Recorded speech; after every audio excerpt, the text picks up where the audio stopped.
Now we move on to our next news. The Nobel Committee is announcing the winner of 2025 Nobel Peace Prize. Let's cut across. Blocked her candidacy. She then backed the representative of a different party, Edmundo González Urrutia, in the election. Hundreds of thousands of volunteers mobilized across political divides. They were trained as election observers to ensure a transparent and fair election. Despite the risk of harassment, arrest, and torture, citizens across the country held watch over the polling stations. They made sure the final tallies were documented before the regime could destroy ballots and lie about the outcome.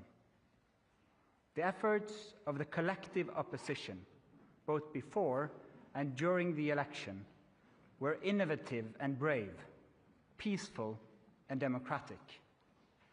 The opposition received international support when its leaders publicized the vote counts that had been collected from the country's election districts, showing that the opposition had won by a clear margin. But the regime refused to accept the election result and clung to power. Democracy is a precondition for lasting peace. However, we live in a world where democracy is in retreat, where more and more authoritarian regimes are challenging norms and resorting to violence. The Venezuelan regime's rigid hold on power and its repression of its population are not unique in the world. We see the same trends globally. Rule of law abused by those in control, free media silenced, critics imprisoned, and societies pushed towards authoritarian rule and militarization. In 2024, more elections were held than ever before, but fewer and fewer are free and fair. In its long history, the Norwegian Nobel Committee has honored brave women and men who have stood up to repression, who have carried the hope of freedom in prison cells, on the streets, and in public squares, and who have shown by their actions that peaceful resistance can change the world. In the past year, Ms. Machado has been forced to live in hiding. Despite serious threats against her life, she has remained in the country, a choice that has inspired millions. When authoritarians seize power, it is crucial to recognize courageous defenders of freedom who rise and resist. Democracy depends on people who refuse to stay silent, who dare to step forward despite grave risk, and who remind us that freedom must never be taken for granted, but must always be defended, with words, with courage, and with determination. Maria Corina Machado meets all the three criteria stated in Alfred Nobel's will for the selection of a Peace Prize. She has brought her country's opposition together. She has never wavered in resisting the militarization of Venezuelan society. She has been steadfast in her support for a peaceful transition to democracy. Maria Corina Machado has shown that the tools of democracy are also the tools of peace. She embodies the hope of a different future, one where the fundamental rights of citizens are protected and their voices are heard. In this future, people will finally be free to live in peace. Thank you. Questions? Mr. Chair, the attention this year has been a bit further north. How are you as a committee going to make sure that the topic of this year's Peace Prize, democratic development in Venezuela, is highlighted in the days and weeks to come? First and foremost, we hope to get your help, because the media obviously plays an important role in highlighting the humanitarian crisis in Venezuela, but first and foremost, the immense and impressive work of the opposition in that country, so that they will still have hope to fight for a future of freedom for their country. Congratulations to Maria Corina Machado and the committee on the decision. But during the past months, US President Donald Trump has repeatedly said he deserves the Nobel Peace Prize and he'd like to have it. He even said that it would be an insult to the United States if he doesn't get it. What does as the chairman of the Nobel Peace Prize Committee, think of this, and how has this campaign-like activity by the president and his supporters domestically and internationally affected the deliberations and the thinking in the committee? In the long history of the Nobel Peace Prize, I think this committee has seen any type of campaign, media attention. We receive thousands and thousands of letters every year of people wanting to say what for them leads to peace. This committee sits in a room filled with the portraits of all laureates, and that room is filled with both courage and integrity. So we base only our decision on the work and the will of Alfred Nobel. Hello, Bibiana Piene from the Norwegian News Agency. As you state in your explanation, more and more countries are moving in a more autocratic direction.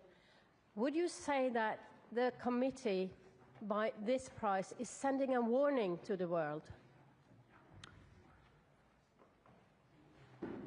Living in a world where we have less and less democracies and more authoritarian regime means that the world is also getting more unsafe.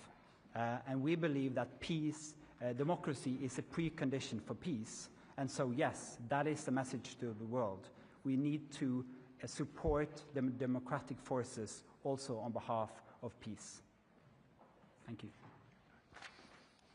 Mieszko Czarnecki, the Polish press agency PAP.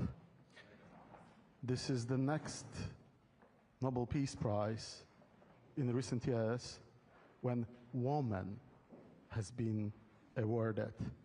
Do you feel that women all over the world and in certain countries play a significant and a certain role protecting democracy, taking into consideration the Iranian activist from 2023 and Venezuelan democracy protector that has been just announced as a laureate? Thank you. Thank you. As quoted in the announcement texts, in the long history of the prize, brave women and men from around the world have stood up against repression again and again. That is a key element of the Peace Prize, and we've seen it once again, that Maria Machado has been a unifying leader of the opposition in Venezuela, and what they did in the election of 2024 was incredible, and it gives hope to an entire country. Mr. Chairman, Christopher Ronenberg from Aftenposten. We've seen in previous years that awarding the Peace Prize to dissidents can put their lives at more risk than it already is. You mentioned yourself that she has been in hiding for quite some time. What considerations have you made when it comes to her safety and security now that she has become more exposed because of this Peace Prize? You're now touching upon some of the absolutely most difficult dilemmas in the work of the committee. This is the discussion we have every year for all candidates, particularly when the person who receives the prize is in fact in hiding because of serious threats to her life. She is very active in Venezuela, has been and will be. And so we are also taking the consideration that this prize will support her cause and not limit it. Thank you. Do you expect to see her in December in Oslo? Again, a question of security. It's too early to say. We always hope to have the laureate with us in Oslo, but this is a serious security situation which needs to be handled first. Thank you. Then I'll say thank you so much for your questions. Thank you for coming, and we'll have individual interviews.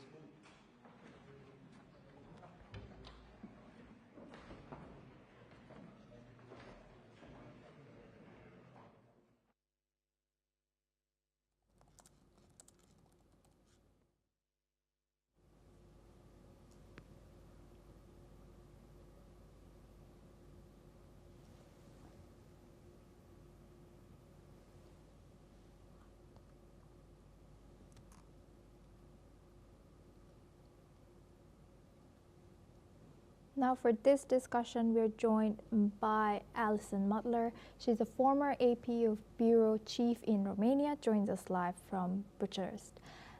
Thank you very much, Alison, for joining us again. Good to see you. Now, this significant news that has just come in, Maria Corina Machado, who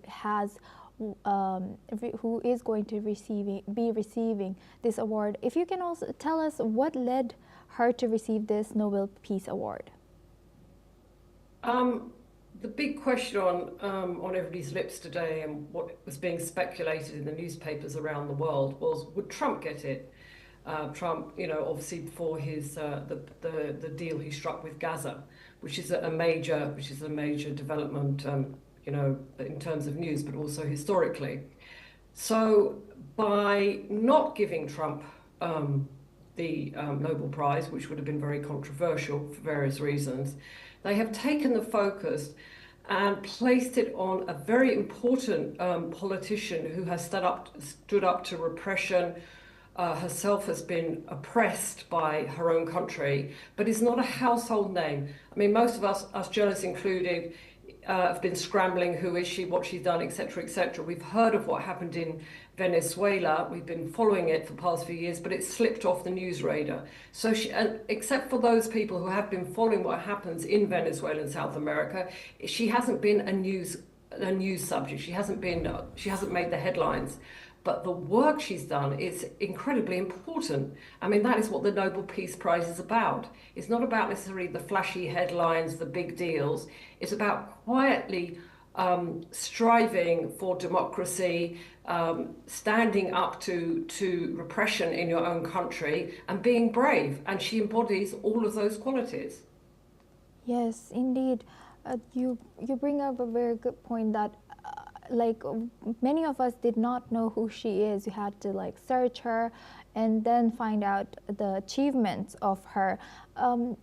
You've already touched on President Trump, where I was coming to on next. So do you think the fact that this award was received by a Venezuelan lady, Maria, and not President Trump, do you think he will hold grudge, or will it affect or strain the Venezuela-US relations farther? Personally, first of all, Donald Trump's deal stands. It stands in history. What happened, the signature, obviously how it gets implemented is another matter. That stands. Of course, I think the Nobel Prize would have been the icing on the cake. But it's clear it wasn't going to happen. First of all, the timing, etc., etc. And perhaps, the fact that he struck this deal, he's an important architect. Without him, it could not have been done. I think everybody agrees with that. That still stands. Will he bear a grudge? Possibly a slight personal one, but I don't know how long it will last. But politically, this prize does suit the US. They were very opposed to the Maduro regime, and this politically does suit American foreign policy. Personally, I think Trump will be disappointed. Whether we'll see angry tweets or any remarks, it's unclear, because I think he's still basking in the glory of striking this deal. But he did let the world know he really wanted this prize. So I think we can expect to see some displeasure about him not getting the prize. But my own personal feeling is it won't necessarily last a long time. And politically, as I said, this does suit the United States foreign policy. So, yes, he will be disappointed, but I personally don't see how it will affect really US-Venezuelan relations, particularly as the US administration is opposed to the Maduro administration or regime. Right. Thank you very much, Alison Mutler, for joining.